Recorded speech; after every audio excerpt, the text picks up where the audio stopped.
So you want to be a YouTuber? Well, I've been doing it for 2 years now. I've created 288 videos on this channel alone, a bunch of videos on Instagram and TikTok as well. So I'm going to try to give some advice to anyone looking to start becoming a content creator and see if I can help anybody and answer any questions you guys might have. I want to start by saying I am not a professional YouTuber. I'm not that successful at it either. I've been doing it for 2 years and I don't even have 10,000 subscribers yet, but it is hard to grow out there, and that's why I'm making this video, to give some realistic expectations for anyone trying to start doing this, as well as share some experiences I had when I started doing this. Also, I do want to let you know that I do not do this as a full-time career. This is just a hobby for me. In this video, I'm going to try my best to give a step-by-step guide of how to become a YouTuber as best I can. I'm also going to give some tips and tricks that really helped me as well, and I'm going to let you know the gear I use to film my videos and what I think you should be using when you're starting out. For this, I'm going to focus on the outdoor content creation because that's what I'm into, but I also have another channel where I did some fitness videos, and I also did a little bit of tech videos as well. I am a little bit well-rounded with getting a channel off the ground. You're going to start by making a name and kind of keep it with what you're doing on the channel. So for this channel, I originally started building this truck out behind me to travel full-time out of my truck. I was talking to my buddy about it. He was like, modern day Viking. I was like, huh, that's kind of cool. I like that. So that's what we ran with, and that's where we're at now. A name isn't that big of a deal, but it does set the standard for your channel, and try not to make it something that's gonna change. So for example, if you're making content on a specific car, say you have a Tacoma, don't make it Tacoma Joe or something. I don't know if that's a channel, it might be, I just made that up. But you're most likely gonna change your vehicle or get bored of making content on that vehicle. So don't just lock yourself into that with your channel name, because it'll be really annoying to rebrand. So pick a name that you're able to switch your content around with if you get bored, and able to pivot and do something different, because doing the same thing over and over again will get bored. That leads me to my other tip, is to pick your niche. So for me, I do outdoor content where I'm camping out of my Tacoma, and I also do some DIY stuff with modifying my truck as well. And I give buying tips when I originally started on buying a Tacoma. Is it a good time to buy a Tacoma? Things you should look out for. So that's my niche. It's the Tacoma Overland Bro camping space. So if I go ahead and make a piece of content on this channel, I kind of got to keep it in line with that. So for example, this video right here most likely won't do that well because it has nothing to do with those things that I make videos on.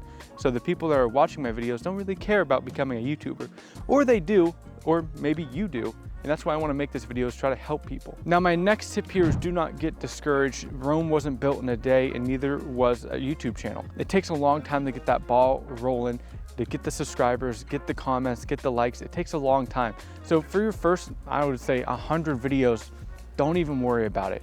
Have fun with it. Enjoy the process, enjoy making videos. Just have fun and learn what you're doing. Learn how to make a better title, learn how to make a better thumbnail, learn how to edit better, learn how to speak better. All these skills will help you in the long run. Rather than hoping your first video blows up, don't even worry about it. Just worry about becoming a better person on camera, making higher quality content, making it more fun and engaging, or providing more value to the people that are watching it. That's more important than views or likes in the beginning. That'll lead me into the next tip here, and make sure you're passionate about what you're doing. So if you have no interest in picking up a camera, creating a story, or creating value for somebody, don't even bother starting a YouTube channel. If you don't have that creativity and you don't have that spark to really create something, it's probably not for you. So if you're just hoping to get a YouTube channel to make money or to get brands to send you stuff, you're probably not gonna be that successful at it. You really gotta have a passion for creating videos or providing value for somebody, because people aren't gonna just watch you if you're just here to try to make money off them or sell them something or get products from companies. You're not gonna do very well if that's your mindset. But if you have a mindset where you really enjoy creating something, like for me, for example, I love when I'm able to go out on trips, really focus on making a video where I can get my drone in the air, focus on storytelling, and really make an entertaining video of my camping trip and show how much fun I had, and show like an area. I love making videos like that. I don't really love making videos of just showing products off. I don't enjoy that. I try to make it fun for you guys when I'm doing product reviews. That's not really where my passion is. I really like creating a story, and I'm sure you don't understand what goes on in the background. You think I'm just taking a camera out in the woods, but I'm downloading sounds when I'm editing. I'm making it flow really well. I'm getting all these different shots. I usually have like 30 gigabytes of footage, and I'm just like editing it down into this like 10 to 13 minute video and trying to make it as fun as possible. And I love taking that raw footage and making an awesome story out of it. That is where I really enjoy being a YouTuber, is being able to create things. Another tip I have, and it's pretty important when you first start out, don't bother telling your friends and family that you have a YouTube channel, trying to get them to watch your videos. The YouTube algorithm works very well when you create good, engaging content at showing people that would want to watch that content, your content. So if you're just going to go ahead and tell your aunt and uncle and brother and sister, hey, watch my YouTube video, but they have no interest in your topic, it's going to throw your algorithm all off. So if your sister watches makeup videos and that's all she watches on YouTube, then she watches your video about a truck, the YouTube algorithm is going to be like, why is this random makeup person watching this person's video that has to deal with a truck? I hope that makes a little bit of sense. The YouTube algorithm will show your video out to people that would be interested in your topic. So if you can go ahead and take your YouTube video, share it to family, get in Facebook groups and share it, get on Reddit and share it, it'll throw the YouTube algorithm off for your video. Just let YouTube do its thing. It knows who to show your video to if you give it enough data. And that's why I said it's really important to do that 100 videos and keep it consistent. Don't do one video on the best Toyota and then the next video on the best way to cook a baked potato. That's gonna throw your algorithm off. So you really gotta be consistent with the content you're making so it reaches the correct audience. I think that about wraps up all the tips. I do have one final one for you, and that's don't give up. The difference between something that's successful and something that fails is the person gave up. Now, I'm not the greatest at anything between you and me. I'm pretty average at just about everything I do. I'm pretty average on YouTube. I'm pretty average photographer. I'm just pretty average. The only difference between me and somebody who fails is I just refuse to give up. I have an incredible amount of discipline. I'm very stubborn, and I will just run my head into a wall until the wall finally comes down. And that's kind of mindset I use with YouTube. It's the mindset I used in the gym when I went from 330 pounds down to 212 pounds now. And that's just my mindset in life. Now, it could be to a fault. Sometimes you got to know when enough is enough. And I don't have that in me. I will just keep headstrong and keep going. So that's my advice for you as well. Don't give up. Don't give up if your first 100 videos, you only get 500 views. Just try to improve something every time you make a video. Better idea, better thumbnail, better title, better editing, better storytelling, better value. And if you can't sit back and say, okay, I've been steadily increasing all these things and I'm still not getting any views, then we can look at, okay, is your idea for your channel any good? Do people care about the videos you're making? Is there even an audience for it? Can we reach a bigger audience within that niche that you're trying to attack? So that's my advice to you. Don't give up, stay headstrong. Don't get discouraged, and really, okay, one more tip. I lied. Well, I do have another tip. Don't listen to the comments. It is nice to build a community up. I have a lot of commenters in my comments that we go back and forth, and I do like to hear from you, but I do have my outliers that are just haters and they just have no value to provide in the comments, and I see them, and if I actually cared, they would be very discouraging to me, and I would have stopped YouTube a long time ago. So if you get negative comments, one, that's kind of a good thing because negativity gets the algorithm going, gets the people going, you know? Don't let it get to you. The hate will be there, but really it's fine. Don't worry about the hate and don't let it bother you. Keep going. And in 5 years, when you're still making great videos and you have a community and they haven't done anything with their life and they're still commenting mean stuff on people's videos, who's gonna be the real winner there? So let's talk about camera gear, things you need, things you don't need. What do I think you need to start a YouTube channel? Well, most people have a good enough camera with them at all times, and that's your phone. This is what I started recording on, and then I bought a pretty bad mic that make my audio sound better. That is another piece of advice you should hear is audio is way more important than the picture quality.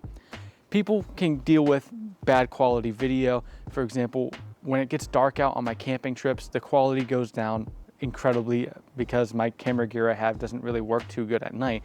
The camera I have is great, but usually I'm filming on my phone if I'm inside of a tent or something, so it does go down, but the audio quality is still there and it does continue the story. So if you're gonna go ahead and use the phone you have, make sure the audio sounds pretty good. If you're in a really echoey room, try to fix the echo.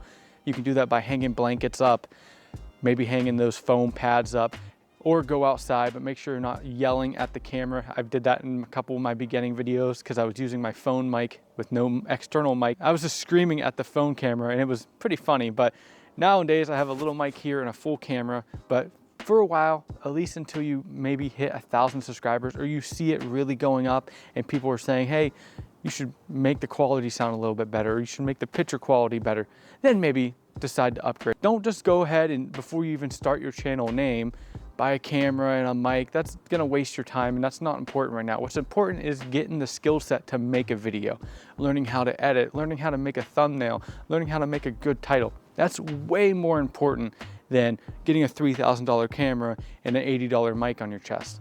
So focus on the little things and focus on building those skills before spending money on your channel. You can make do with your phone and really jump into YouTube with both feet without a ton of money. So now that I've been creating content for a while, let's go take a look at my camera bag and what I use now to create these videos. Well, looking in my camera bag, you can see I have my Sony a7 III. I got this on Facebook Marketplace, got a good deal on it, and it actually didn't come with a lens. So after I bought that, I went down to Best Buy and I got a 50mm lens.